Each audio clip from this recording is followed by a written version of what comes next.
नमस्कार स्टूडेंट्स, कैसे हैं आप सब लोग। मैं आशा करता हूं आप सब लोग बहुत अच्छे होंगे। आज की इस बड़ी खबर पे हम लोग चर्चा करेंगे काबुल गुरुद्वारे पर हुए हमले के ऊपर। जैसा कि आपको ये न्यूज मिल गई होगी, आपने भी इसको पढ़ा होगा कि अफगानिस्तान की जो राजधानी काबुल है उसका गुरुद्वारा है, उसका नाम है कारते परवान गुरुद्वारा।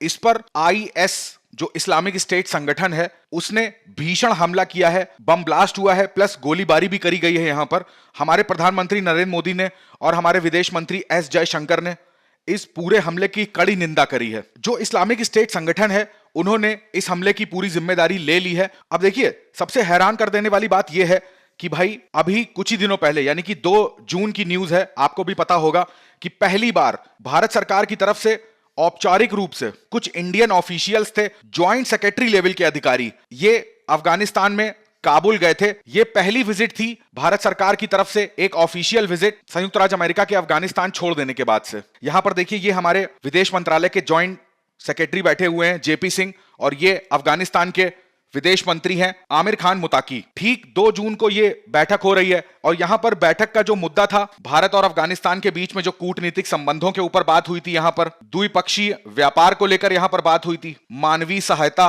और जो भी भारत सरकार की तरफ से यहां पर अफगानिस्तान के अंदर जो प्रोजेक्ट लगाए गए हैं उसको लेके। और ठीक 15-16 दिन बाद अफगानिस्तान की राजधानी काबुल में ही इस तरीके का घृणतापूर्व जो हमला है सिख गुरुद्वारे के ऊपर, यह देखने को मिला। थोड़ा सा अफगानिस्तान के बारे में जान लेते हैं। तो अफगानिस्तान के बारे में अगर मैं आपको बताऊं तो लगभग अफगानिस्तान की जो आबादी है वो 3.5 से 4 करोड़ के आसपास आपको मिलेगी।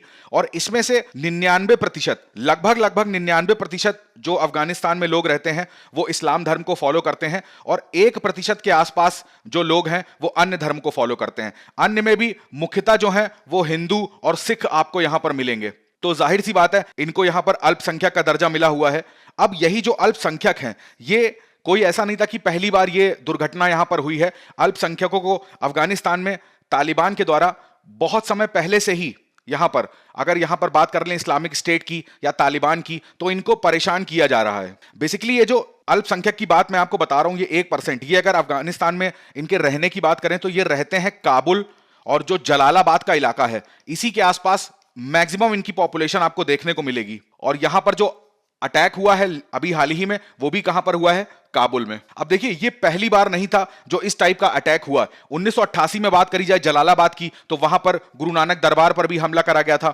1992 में मुजाहिदीन ने काबुल पर कब्जा करा था, तो उसमें भी यहां जो गुरुद्वारा था इसकी जो गरिमा थी उसको अपमानित करा गया। 2018 में भी इसी टाइप का हमला हुआ था, और 2020 में भी। अब यहां पर 2020 में अफगानिस्तान में गुरुद्वारा है, सिखों के गुरु हर राय से संबंधित है, तो इस गुरुद्वारे पर अटैक करा गया था। और 2021 में ठीक 1 वर्ष बाद भी इसी गुरुद्वारे पर पुनः एक बार अटैक किया गया। तो ये जो आप देख रहे हैं जिस तरीके से हमलों की श्रृंखला चली आ रही है, तो अफगानिस्तान में लगातार, अगर मैं आपको बताऊं तो 1970 के दशक में यहां पर जो सिख आबादी है या जो हिंदू आबादी थी वो 7 लाख के आसपास रहते थे। मगर यही आबादी अगर आज की डेट में बात करेंगे 2021-22 में, तो ये कुछ हजार ही रह गए हैं। तो आप जाहिर सी बात है, लाख से, वो भी 7 लाख से इतना बड़ा जो गिरावट देखी जा रही है हजार की, उसके पीछे कहीं ना कहीं बहुत बड़ा ये रीजन है कि अल्पसंख्यकों के साथ जिस तरीके का भेदभाव वहां पर और जिस तरीके का ये घृणतापूर्वक कार्य करा जाता है। अब यहां पर बेसिकली जिस संगठन ने हमले की जिम्मेदारी ली है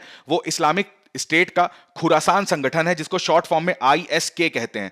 आईएसके के बारे में जान लीजिए कि आईएसके जो था, इनका मेन उद्देश्य क्या है? इनका मेन उद्देश्य है कि ये बात करते हैं सेंट्रल एशियन प्रोविंस के बारे में, यानी कि अगर बात करी जाए मध्य एशिया प्रांत के बारे में। अब मध्य एशिया में आपको पता है कौन कौन से देश आ जाते हैं। एक तो उज्बेकिस्तान, किर्गिस्तान, तुर्कमेनिस्तान, अफगानिस्तान, और आपको जान के बड़ा आश्चर्य होगा, ये कश्मीर के भी कुछ भागों को इस पूरे सेंट्रल एशियन प्रोविंस में मिलाने की बात करते हैं। ठीक है, तो ये जो संगठन है ये इस्लामिक स्टेट खुरासान संगठन है। ये अगर बात करी जाए 2014-15 में इसका निर्माण हुआ था, और तब से लेकर आज तक अफगानिस्तान हो गया, पाकिस्तान हो गया, हालांकि कश्मीर पे इनका कोई डायरेक्टली अटैक हुआ नहीं है, बट अफगानिस्तान और पाकिस्तान की बात करें तो दोनों देशों में मिला के 100 से ज्यादा ये लोग अटैक कर चुके हैं। और बेसिकली इनका मेन उद्देश्य यही रहता है कि जो अल्पसंख्यक हैं उनको निशाना बनाया जाए। एक बार आपने न्यूज भी सुनी होगी कि बहुत समय पहले जब तालिबान 1990 के आसपास अफगानिस्तान में रूल कर रहा था, तो उस समय जो अल्पसंख्यक सिख वर्ग था, तो उनको यह बोला भी गया था कि आप लोग अपने हाथ में क्या पहनेंगे, पीले कलर का आर्म बैंड पहनेंगे, जिससे कि अल्पसंख्यकों की पहचान दूर से ही करी जा सके। परंतु ये जो रूल था, इसको पूरी तरीके से लागू नहीं करा गया। तो आपको अभी तक ये समझ में आ रहा होगा कि अल्पसंख्यकों की स्थिति अफगानिस्तान में किस तरीके की है। ये तो खैर हो गया कि हाल ही में चर्चा में क्यों था। अब हम लोग देख लेते हैं कि भारत का अफगानिस्तान के साथ जो संबंध है वो किस टाइप का रहा है।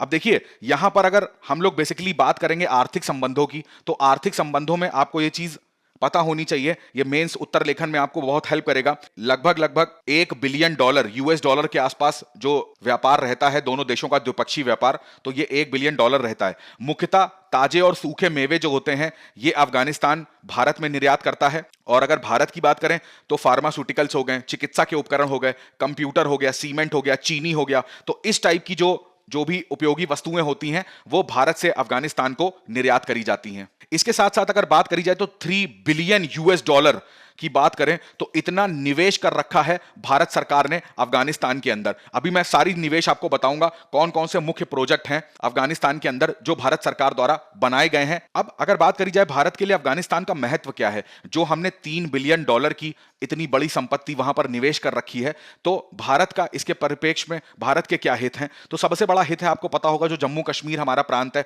तो वहां पर अफगानिस्तान की भी सीमा लगती है। भारत के जितने पड़ोसी देश हैं, अगर मैं बात करूं आपसे पूछूं कि सबसे छोटी सीमा भारत के कौन से पड़ोसी देश के साथ लगती है, तो वो अफगानिस्तान है।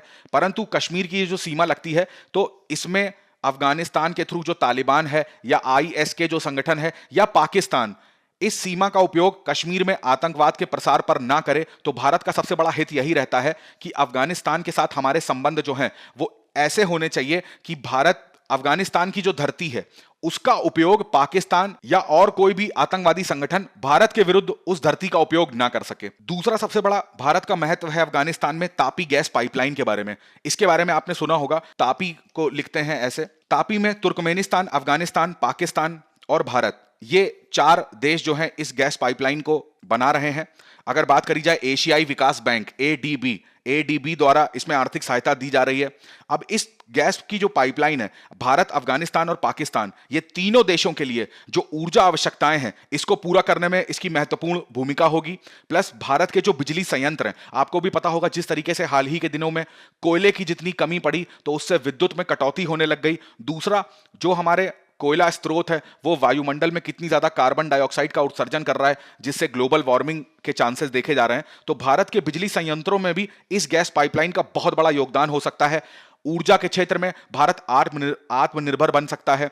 तो ये सारी जो महत्वपूर्ण गैस परियोजनाएं हैं वो भी अफगानिस्तान के अंदर भारत के लिए बहुत ज्यादा महत्वपूर्ण है।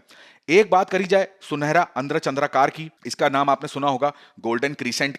इसके अंदर जो देश आते हैं मुख्यतः वो आता है पाकिस्तान, अफगानिस्तान और तीसरा देश है ईरान। इन देशों को सुनहरा अर्धचंद्राकार या गोल्डन क्रिसेंट क्यों कहते हैं? क्योंकि यहां पर अफीम की जो खेती है वो बहुतायत मात्रा में करी जाती है। तो इस अफीम की खेती, अब देखिए, पाकिस्तान से भी भारत की सीमा सटती है, अफगानिस्तान से भी भारत की सीमा सटती है। तो इन दोनों ही सीमाओं से जो मादक पदार्थ हैं या जो ड्रग्स हैं, जिसमें अफीम हो गया, तो वो पंजाब के रास्ते भारत में आ सकते हैं या पंजाब में आ सकते हैं। हमारे लिए सबसे बड़ी चुनौती हो जाती है कि हम अफगानिस्तान के साथ इस बारे में बात करें और उनसे बोलें कि उसकी धरती का उपयोग इस ड्रग्स को इंडिया में लाने पर भी ना हो। एक तो आतंकवाद का प्रसार भी ना हो पाए, दूसरा अफीम की जो पहुंच है वो भी इंडिया में ना हो पाए। तो हमारे लिए इस वजह से भी अफगानिस्तान का महत्व बढ़ जाता है। अगर देखिए, अगर हम युद्ध की बात करें, वैसा तो हम सभी लोग उम्मीद करते हैं कि ऐसा दिन कभी ना आए, परंतु यदि ऐसा कभी होता है तो अगर भारत और पाकिस्तान के साथ जो परंपरागत युद्ध होता है, परंपरागत युद्ध का मतलब है कि जिस तरीके से कारगिल में हुआ, 1971 में हुआ, आमने सामने युद्ध होता है, तो उस समय क्या है कि अब अफगानिस्तान से जो सीमा सटती है, तो एक रणनीतिक परिप्रेक्ष्य में मैं बात करूं तो भारत जो है वो अफगानिस्तान से भी जाके और पाकिस्तान को एक घेरने की स्थिति में रहेगा। तो इस वजह से भी अफगानिस्तान का भारत के लिए महत्व है।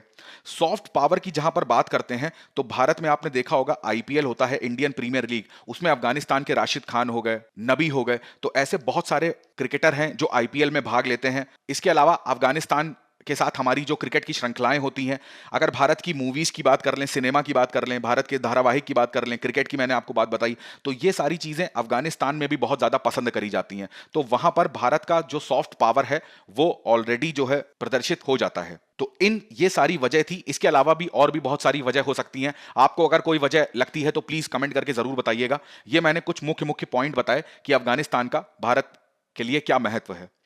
अब अगर जैसे मैंने आपको बताया था कि $3 बिलियन की जो निवेश है भारत सरकार का अफगानिस्तान के अंदर, तो वो कौन कौन सा है उस पर एक बार नजर डाल लेते हैं। अब देखिए, मैं आपको मैप के अकॉर्डिंग समझाऊंगा। मैं हमेशा कोशिश करता हूं कि हर चीज को मैप से जोड़ने की। मैप के ऊपर यूपीएससी बहुत ज्यादा फोकस करता है। हो सकता है आपसे यही चीज पूछ ले कि जॉरेंज डेलाराम राजमार्ग जो है वो कौन से देश में आता है। अगर देश की बात भी करेगा तो वो ये भी पूछ सकते हैं कि उत्तरी अफगानिस्तान में या पश्चिमी अफगानिस्तान में। तो मैं चाहता हूं कि आप भी इस मैप को अपनी कॉपी में बना लें। बाद में मैं आपको ये जो अफगानिस्तान का पॉलिटिकल राजनीतिक मैप है उसमें मैं ये आपको चीजें दिखा दूंगा, मगर पहले हम लोग एक बार इसको बना लेते हैं। तो जहां पर भी बात करेंगे जॉरेंज डेलाराम राजमार्ग की, तो ये बहुत ज्यादा इंपॉर्टेंट हाईवे है अफगानिस्तान की दृष्टि से। मैं आपको बताऊंगा, देखिए यहां पर ये अफगानिस्तान का मैप है, ठीक है। अफगानिस्तान के ऊपर अगर आप देखेंगे तो यहां पर आपको उज्बेकिस्तान मिल जाएगा, यहां पर आपको तजाकिस्तान मिल जाएगा, यहां पर पाकिस्तान का एरिया है, और इस तरफ कहीं पे ईरान आपको दिखेगा। तो यहां पर है एक पॉइंट मैं बना रहा हूं और यहां पर 2 पॉइंट। तो यानी कि अफगानिस्तान की बात करें तो दक्षिण में अफगानिस्तान के पड़ता है ये हाईवे। ऊपर का जो एरिया जिसको मैंने डी लिखा है वो डेलाराम जगह है, और नीचे का जो एरिया है वो जारंज है। इस चीज को याद रखिएगा। तो ये जो हाईवे है 218 किलोमीटर की इसकी लेंथ है। तो ये अफगानिस्तान की दृष्टि से, सामरिक दृष्टि से बहुत इंपॉर्टेंट है, क्योंकि ये ईरान के साथ भी सीमा साझा करता है। दूसरी अगर बात करें अफगानिस्तान के संसद भवन की, अभी मैं इसकी आपको फोटो दिखा दूंगा। तो ये संसद भवन जाहिर सी बात है अफगानिस्तान की राजधानी काबुल में आपको मिलेगा। तो यहां पर काबुल कहीं पर स्थित है, तो यहां पर आपको ये संसद भवन देखने को मिलेगा। जो सलामा बांध की बात करते या सलमा बांध भी इसको बोल देते हैं, इसका कंफ्यूज करने के लिए आपको नाम दे सकते हैं कि भारत अफगानिस्तान मैत्री बांध। ये कहां पर स्थित है? तो याद रखिएगा ये स्थित है यहां पर, पाकिस्तान का एक प्रांत है हेरात प्रांत, बहुत बार चर्चा में रहता है। तो यहीं पर ये जो है मैत्री बांध वो स्थित है। अभी मैं आपको इसकी फोटो दिखा दूंगा तो ये ज्यादा अच्छे से क्लियर हो जाएगा।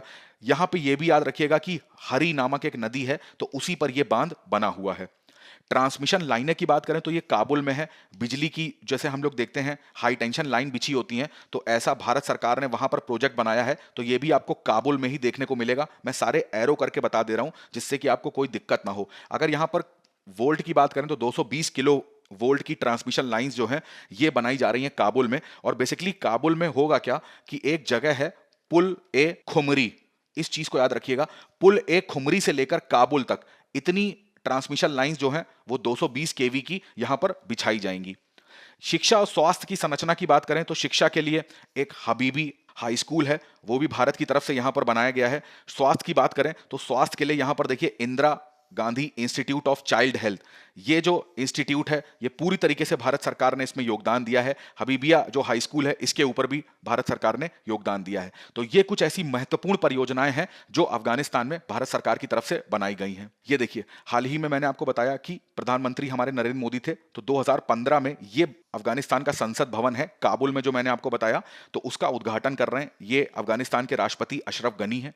ये है वो मैत्री बांध जिसको सलमा बांध बोल रहे हैं, हरी नदी पर बना हुआ है। इस बांध पर ये चीज लिखी हुई है, अफगान इंडिया फ्रेंडशिप बांध या मैत्री बांध भी इसको कहते हैं। इस चीज को ध्यान रखिएगा। ये है हबीबिया स्कूल। समय समय पर बात करी जाए कोविड-19 के टाइम पर इंडिया ने बहुत ज्यादा हेल्प करी अफगानिस्तान की, चाहे वो दवाइयों से रिलेटेड हो, ठीक है, या जो भी स्वास्थ्य के उपकरण होते हैं उनसे रिलेटेड। तो अफगानिस्तान में अगर मैं आपको एक औसत बताऊं तो 20 टन जो दवाइयां थी, वो हर टाइप की दवाई, पैरासीटामोल से लेकर वैक्सीन से लेकर सारी चीजें, वो दवाइयां भारत ने अफगानिस्तान को निर्यात करी हैं।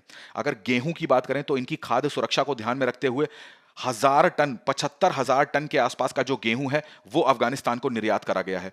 तो अगर मानवीय सहायता की भी बात करी जाए ना, तो भारत सरकार ने अफगानिस्तान के लिए समय समय पर इस चीज को मुहैया कराया है। और अफगानिस्तान ने प्रेस कॉन्फ्रेंस में इस चीज को बोला भी था कि भारत सरकार ने पहले भी हमारी बहुत मदद करी है और हम उम्मीद यही करते हैं कि आगे आने वाले समय में भी भारत सरकार जो है वो हमारी बहुत सारी हेल्प करेगी। ये वो पॉलिटिकल मैप है अफगानिस्तान का। मैंने आपको सारी चीजें इसमें समझा दी हैं। मैं आशा करता हूं आपको मैंने जो चीजें सरल भाषा में समझाने की कोशिश करी है तो ये मुद्दे आपको समझ में आ गए होंगे। हालांकि भारत और अफगानिस्तान के जो संबंध है उसके ऊपर पूरा एक सेपरेट लेक्चर बनाया जा सकता है, परंतु यहां पर मैंने आपको संक्षिप्त रूप में एक उसका ओवरव्यू देने की कोशिश करी। अगर आपको ये वीडियो अच्छा लगा है तो प्लीज इसको लाइक करना मत भूलिएगा, चैनल को सब्सक्राइब करिएगा। मिलते हैं अगले सत्र में एक नई खबर के साथ।